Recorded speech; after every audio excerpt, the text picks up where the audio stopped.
Welcome, everybody, to the next episode of the Cannabis Review. I am delighted to be joined on this episode by Jeffrey Hoffman, who's the founder of 420 Jurist and a leading lawyer based in New York. How are you keeping today, Jeffrey? Doing outstanding. Thank you, sir.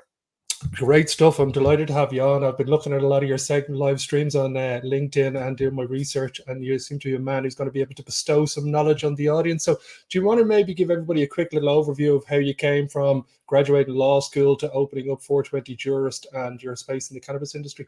Sure. It's a bit of a twisted journey. I was in law school here in the United States in the mid 90s. And for those of you that remember that time, that was also when the internet was getting going. So I actually started my career in tech, started a web development studio, was in a couple of sustainability startups that use technology, was always doing law in the background. And a lot of those entities, I was a general counsel or otherwise was doing some legal things. As cannabis legalization really started rolling here in the United States, California started doing medical in the 90s. And then finally in the early 2010s, specifically 2012, Colorado and Washington legalized here in the United States. We were kind of hoping New York would as well. So I started screaming very loudly about we got to legalize, we got to expunge everybody's records, we got to get all the nonviolent cannabis offenders out of jail. But for various and sundry reasons, New York did not get around to legalizing until 2021. And so once New York did that, this really became what I started doing full time. Amazing stuff. So we're hoping that the delay with New York is an ability for them to learn some lessons from the mistakes that have been made in other states, and hopefully that's the case. First topic I wanted to talk to you about was your Ask Me Anything live stream on LinkedIn. It's become very popular. A lot of people talking about it. Was that set up basically just as a way to help bestow information on, let's say, young entrepreneurs who might not have access to a lawyer of your caliber? Correct. So not just those individuals, but frankly to anybody, right? So I'm a big believer that information deserves to be known, that we in the legal profession and people in other professions do a disservice to the community writ large if they don't share information. I'm not saying that everyone has to take on every client or do everything they possibly can in 24 hours in a day. But it is important to me that information gets out. And so that's information about what's going on, both in the state as far as the progression of legalization, as well as the expungement information and the justice information, which I mentioned briefly before. So really, I just started doing it because I'm a longtime fan of the website Reddit, which I think is the website that really brought the concept of an Ask Me Anything to the public consciousness. If you're on Reddit, then experts in all fields, and frankly, these days, people that perhaps aren't experts, but anyone that wants to open up on Reddit and do an Ask Me Anything can do so. And then very similarly to what you're doing with me today, LinkedIn started rolling out their video feature. StreamYard is one of which you're using is one of the ways you can connect to LinkedIn and stream video for any type of presentation or discussion. And so I said, hey, nobody seems to be talking about this in cannabis, so let's take the Ask Me Anything from Reddit and use the technology which LinkedIn now has to do live videos, and let's do that every week at 4:20 on Wednesday. Obviously, 4:20, everyone knows why that. And just here in the United States, and I'm sure most other places, Wednesday is the day that most people are at work. Monday and Friday are the days you might take off. So we started doing it Wednesday at 4:20. And off we go. Yeah, no, it's been absolutely brilliant. And any young entrepreneur looking to get into the industry, I'd highly recommend watching along the sessions. You'll learn an absolute a good amount of information. Next thing I wanted to talk about was basically your own practice 420 Jurist. Was that strategically set up with a specific aim in mind? Like, I know you specialize in licensing and permitting and strategy negotiations and contracts. Did this just all flow organically, or did the 420 Jurist name come from somewhere particular? It just makes sense, right? I mean, I needed something that the URL was available for, obviously. And here in the United States in particular, and I guess worldwide now, 420 is just the code for cannabis, right? And it dates back well into last century, and it's funny to say that these days, where this term 420 p.m. during the day, 420 April, we in the United States do month and then day. So April 20th is 420. So that's another day that has pretty big significance in the cannabis community. So obviously that was some nomenclature that made a lot of sense. And then again, usually the word lawyer or attorney is taken if you want to look for a domain name, but jurist, which has the same root as juror. So a juror is a person that sits on a trial and makes a decision. A jurist can either be an attorney or a judge or a person that works in the legal profession here in the United States. So 420 jurist just made a lot of sense. Yeah, it flows off the tongue, mate. And as I said, it's all about that domain as well. If you can get that catchy, easy domain, is half the aim. Tell me this: the licensing and permitting that you excel at, do you think that the New York authorities have managed to get licensing and permitting correct? Because we noticed that even from over in Europe, you can see that one of the first states that kind of really set out to do a social equity program. A lot of the others kind of gave it a little bit of fluff, but nobody really executed it. Are they delivering on their promise from what you can see? And is it designed properly? So far, so good. In most regulatory schemes that we have here in the United States, it is either a license or a permit that the organization needs. It's actually quite fascinating to me when you look at different industries where when the license is the important thing and when the permit is the important thing. I used to work in the mobile vending industry here in New York. These are the food carts that you see on the sidewalks everywhere. And in that industry, interestingly enough, it's the permit that's important, and the license is something that anybody can get. The permit is the thing that's difficult to get. In the cannabis industry, it's almost exclusively licenses. The only thing at the moment that they're calling a permit is what is going to be available to the testing labs. These are the labs that confirm there's nothing wrong with the cannabis that you grew, that the THC level is what you say it is, et cetera, et cetera. For the licensing, we are right now getting ready to roll out. And in fact, on Thursday of this week, depending on when you air this, today is Monday the 22nd that you and I are talking, but on Thursday the 25th of August, the state is going to roll out the first retail license. And that license will only be available to individuals that were previously convicted of a cannabis crime in the state of New York or were arrested for a cannabis crime and then convicted of something else that came out of that cannabis arrest. Additionally, they also must demonstrate that they were an owner, at least a 10% owner of a business that was profitable for 2 years. We think that there's going to be somewhere around 100 or 150 of those licenses given out.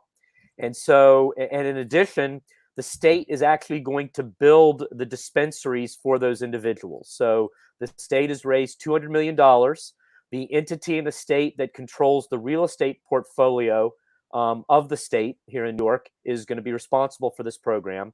So no other state has even remotely come close to some kind of equity program such as that. I mean, literally, depending on where the dispensary is going to be built in the state, you're looking at somewhere between an $800,000 to a $1.5 million asset that the license recipient is not going to have to build themselves. The state is going to build it, and then the licensee will simply rent that from the state.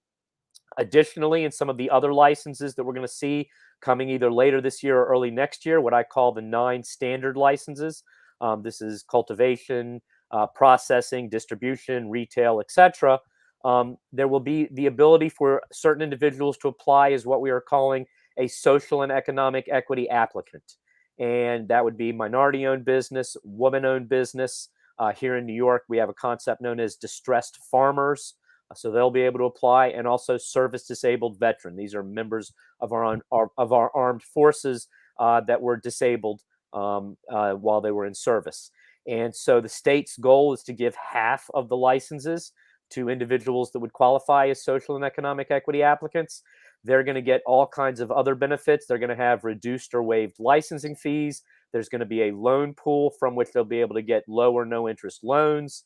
When they come to the application process, they're not going to have a right to property. They're only going to have a plan for a right to property. And just to unpack that for you real quickly, in many other states that have legalized, there's typically been a lag between when you applied and when you eventually get your license. And for most of them, you had to have this right to property when you applied. That means you either owned the building where your business was going to be, or you already had an active lease. And you could see people sitting on a lease for 3, 6, 12 months or even more without being able to open the business, simply having to hold on to that lease while the regulatory authority was waiting to approve their application. So that, as you could imagine, could be tremendously expensive.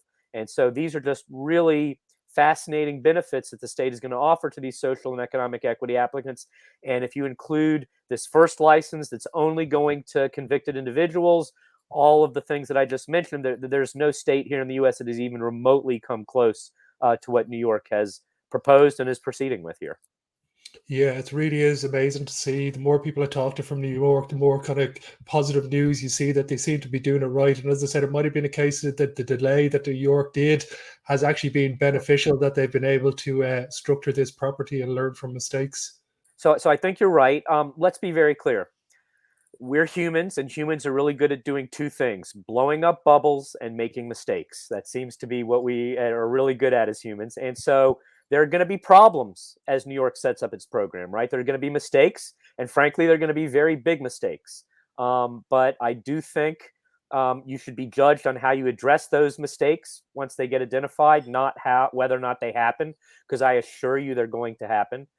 So far, New York has done a reasonably good job of addressing problems when they have come up. Again, we've only given out 2 conditional licenses.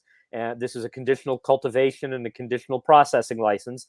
And they went to people that were already in the state's hemp program. This application that we're about to open later this week is going to be the first one where we're letting people into the program that have not been part of anything with the state, either hemp or cannabis previously. So the rubber's really going to meet the road with this first application. And then again, as I mentioned, when we get to the 9 standard licenses, which are called for in the law, which legalize cannabis, my hope is that they start rolling out those applications either very late this year or probably more likely in the first quarter of next year. But look, there are going to be problems. There's going to be hiccups. There's going to be mistakes. The way we will be judged is how we get over those hiccups and mistakes, how we address them, and how we roll out the program as we go forward.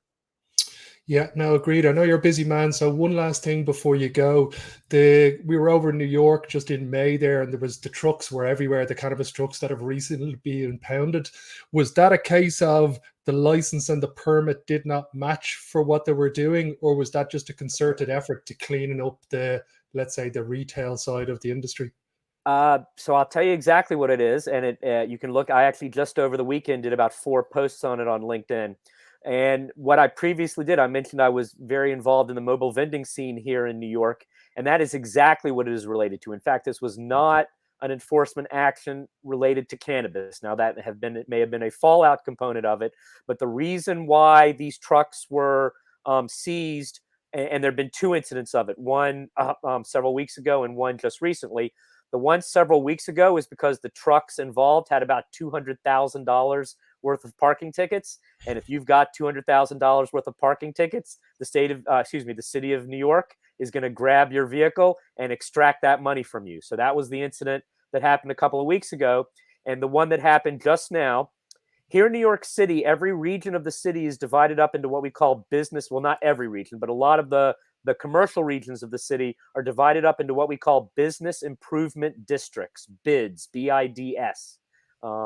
And these business improvement districts have a lot to do with keeping the quality of life and the traffic and all of these types of things at a nominal level for the businesses and the residents that are within their particular district. And none of the trucks that were selling cannabis here on the streets had the necessary permit. And if you remember, we said previously that in the mobile vending, it is the permit that is the critical piece of the puzzle that literally you can't get in New York City anymore. And if you want to buy one on the black market, it's literally $20,000 for a 2-year permit.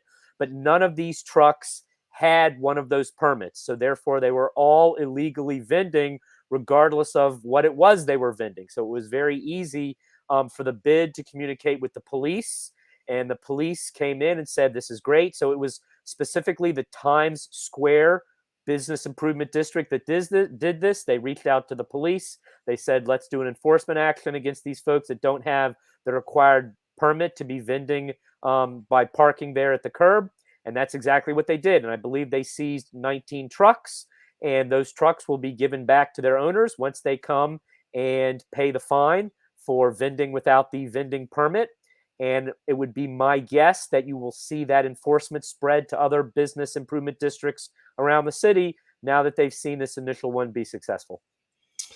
Brilliant, amazing little recap for that. That's very interesting. We're at the time now, and I know you're a busy man today, so I'm going to let you go. For everybody who wants to check out the services, of Jeffrey, you can check the website link below. It'll be posted in all the places that this is posted. For now, Jeffrey, thank you very much. I hope we can touch base in maybe 12 months and see how New York has kicked off everything. I would advise you to come back maybe in 3 to 6 months, because like I said, this first license is going to roll, and we're hoping the first couple of stores get opened. Well, they've promised before the end of the year, so late December. So I think turn of the year would be an interesting place to check in and see if they've met the grade there. Yeah, absolutely brilliant. Thank you very much for your time, Jeffrey. It's very much appreciated. You have a great day, and chat to you very soon. Thank you, sir. Have a good one. Bye-bye, everybody.